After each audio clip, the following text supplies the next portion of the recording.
I didn't look back as I drove. Not once. The road ahead was dark, lit only by the thin white lines stretching into the distance and the occasional street lamp blinking past like soft markers of a new beginning. I didn't feel triumphant. I didn't feel victorious. I just felt free. For the first time in my life, I wasn't holding my breath, waiting for an apology that would never come. I wasn't bracing myself for the next slight, the next moment of being pushed aside. I was simply moving forward, without permission, without needing anyone to validate my worth. The next morning, I woke up in my small apartment downtown to the quiet hum of the city below. No messages from my parents. No frantic calls from Sienna. Just the steady, reassuring silence of a life no longer tethered to theirs. I poured a cup of coffee and sat by the window, watching the world stir awake. And in that simple moment, something inside me settled. Over the next few weeks, the remnants of that night at the country club trickled back through mutual friends and whispered conversations. Sienna and Andrew had officially broken off the engagement. My mother had tried to smooth things over with the extended family, but the cracks were too deep, too visible now to patch. They had lost control of the story. Because for once, the truth had spoken louder than appearances. My grandparents reached out often, gentle and steady as ever. There were dinners at their cozy house, late-night talks over cups of tea, long walks down familiar streets. They never pushed me to explain or to relive what had happened. They simply welcomed me, with no expectations, no comparisons, no conditions. And slowly, piece by piece, I began to reclaim parts of myself I didn't even know I had given away. I worked harder at my firm, not out of desperation to be noticed, but out of a quiet pride in my own growth. I built friendships rooted in honesty, not performance. I allowed myself to dream without immediately calculating how to justify it to someone else. I learned that love, real love, isn't something you earn by shrinking yourself. It's something that exists because you exist. One Sunday afternoon, sitting across from my grandparents at their kitchen table, my grandfather said something I'll never forget. "You always thought you had to fight to be seen, Avery," he said, his voice thick with feeling. "But the ones who truly see you? You don't have to fight for them." I looked at him, then at Grandma Helen, who smiled back at me with that same steady warmth she'd given me since I was little. And for the first time in a very long time, I believed it. I didn't need the family who had measured my worth against someone else's shine. I didn't need the spotlight they had so easily snatched away. I had built something better, something unshakable. A life. A self. And that was more than enough. Growing up, I used to think my family was ordinary in all the right ways. My father, Thomas Reed, taught chemistry at the local high school. My mother, Deborah, worked part-time at a nearby clinic. We weren't wealthy, but our home always smelled like fresh coffee and warm cinnamon, and the nights were filled with board games and quiet laughter. For the first 8 years of my life, I was their world. I still remember how Mom used to braid my hair before work, humming some old song I never quite learned the words to. Dad would take me fishing on Sundays, even when the ice along the lake cracked under our boots. Then Isabel was born. She arrived 2 months early, a fragile wisp of a thing with lungs that struggled to catch breath and skin so pale it almost looked translucent under the hospital lights. Everything changed after that night. When Isabel came home, so did the rules.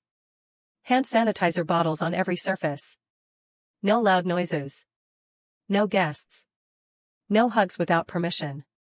I was told, gently but firmly, that I couldn't touch her too much. That I had to be careful not to bring germs from school. That she needed the house to be quiet, clean, calm, and that meant I had to become invisible. At first, I tried harder. Drawing colorful pictures to stick on the fridge. Practicing the piano softly in my room, hoping Mom would notice. Bringing home perfect spelling tests and science projects I'd built from scratch. Every time, the answer was the same. "Not now, Olivia. Isabel's sleeping." Later, sweetheart. Isabel needs us right now. Later never came. I learned to shrink myself into the corners of the house, to make myself smaller, quieter, easier to forget. While Isabel grew up wrapped in soft blankets and praise, I became the background noise of my own home. When Isabel sneezed, the world stopped. When I won first place at the county science fair, Dad nodded once and asked if I had washed my hands before dinner. I stopped showing them my wins. Instead, I learned to celebrate in silence. Small, private victories tucked into the pages of my journal. Tiny moments of pride whispered into the darkness of my room. They told everyone I was independent. Strong. Self-sufficient. But independence wasn't a badge I earned. It was a story they told to justify forgetting me. And over time, I started believing it too. In college, I learned how to move without making noise. I kept my scholarships updated, balanced part-time jobs, and mailed home gift cards on holidays because I knew they needed the help, even if they never asked. Every now and then, I would send Isabel little things too, a necklace she admired, a set of sketchbooks when she switched her major to art, again. Each time, her thank you texts were short. Sometimes, there was no message at all. When I graduated with honors, I didn't bother sending invitations. They wouldn't have come. Dad had to work. Mom said Isabel had a dance recital. So, I celebrated alone. A diner meal at midnight. A single candle stuck into a slice of cherry pie. Years passed, but the story stayed the same. When Isabel needed a loan to launch her boutique design studio, I wired the money within a day. No questions. No conditions. The boutique folded within a year. There was no apology. Only another request, this time to cover a semester abroad program she wanted to join to find herself. I paid that too. I always paid. Silently. As if that was the role assigned to me and I didn't know how to say no. When Isabel announced her engagement, the family erupted with excitement. Plans flooded group chats. Menus, dresses, venues, flowers, everything curated to perfection. But the bills, those came quietly to me. Sent privately by Mom, marked with quick notes like, if you could help just a little more. Or, it's for family, sweetheart. Isabel's special day should be perfect. At first, I agreed. Not because I believed I owed them anything, but because deep down, some part of me still thought, maybe if I just gave enough, they would finally see me. I paid for the catering deposit, the venue retainer, even a custom dress fitting. No one mentioned it in the family group messages. No one even said thank you. Weeks before the engagement party, Dad called with a question that barely masked an expectation. Would you mind helping Isabel open her own interior design firm as a wedding gift? It would mean so much to the family. I said I'd think about it. In truth, I already knew the answer. The night before the engagement party, I walked through my apartment, feeling the familiar weight press down again. The feeling of being useful but invisible. Wanted, but never valued. I glanced at the small framed photo on my bookshelf, the only picture I had from my college graduation. In it, I was smiling under gray skies, holding my degree alone in front of the library steps. No parents. No sister. Just me. I traced the edge of the frame once, then turned off the lights. Tomorrow, I would show up. I would smile. I would play the part one last time. But something deep inside had already shifted. And once it shifted, there was no going back. The morning of Isabel's engagement party, I woke early.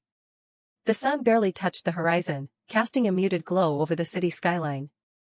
I sat at my kitchen table, hands wrapped around a cup of coffee gone cold long before I remembered to drink it. My dress for the evening hung on the back of a chair. Simple. Black. Unremarkable. It felt right. I didn't want to sparkle or stand out. I just wanted to get through the night. Before leaving, I checked my phone. No new messages except one from Mom, don't forget the cake arrives at 5. Isabel's counting on you. No greeting. No thank you. Just another reminder that my role was logistical, invisible. I drove in silence to my parents' house, following streets I knew by heart but hadn't thought of as home in years. Inside, the house buzzed with life, flowers everywhere, tables lined with white cloths, champagne chilling in silver buckets. No one greeted me.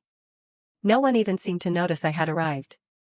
I found a corner near the kitchen and stayed there, quietly handling last-minute setups, arranging desserts, confirming the photographer's time, smoothing wrinkles out of tablecloths. It wasn't anger that weighed on me. It was something heavier. Something final. The party moved forward, seamless and loud, full of congratulations and champagne toasts. Isabel floated through the room, all smiles and polished charm, her hand never far from the diamond ring she'd flashed across every social media post for the past month. I sipped water from a small glass and watched from the sidelines. Maybe this was all I had ever been meant to be. Background noise. Then, without warning, Isabel appeared beside me, her face flushed with excitement, or champagne, and snatched my laptop from the kitchen counter where I'd been reviewing a client file between catering checks. "Let's show everyone what Olivia's been hiding," she laughed, the words slicing sharper than she knew. Before I could reach her, she had already connected the laptop to the living room screen. My banking dashboard, still open, filled the giant television. $9.8 million. Pending contracts worth millions more. The room went silent. Chairs scraped softly against wood floors. Forks hovered midair. Eyes widened. And then came the murmurs. Mom gasped first, her hand flying to her mouth. Dad stared at the screen as if it had betrayed him personally. Whispers spread like wildfire. Isabel, for once, was speechless. I stood still. Not ashamed. Not guilty. Only tired.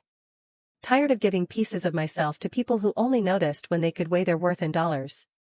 When Mom finally spoke, her voice shook. "You should have told us, we could have planned better. Isabel needs investors for her firm." I looked at her, then at Isabel, then at Dad. And I realized something simple. Painfully simple. They didn't see me. They never had. They only saw what they could take.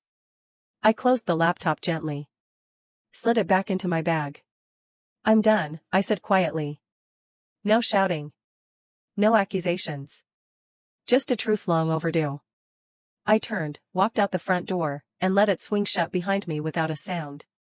And for the first time in years, I didn't look back. The evening air was crisp as I stepped onto the porch.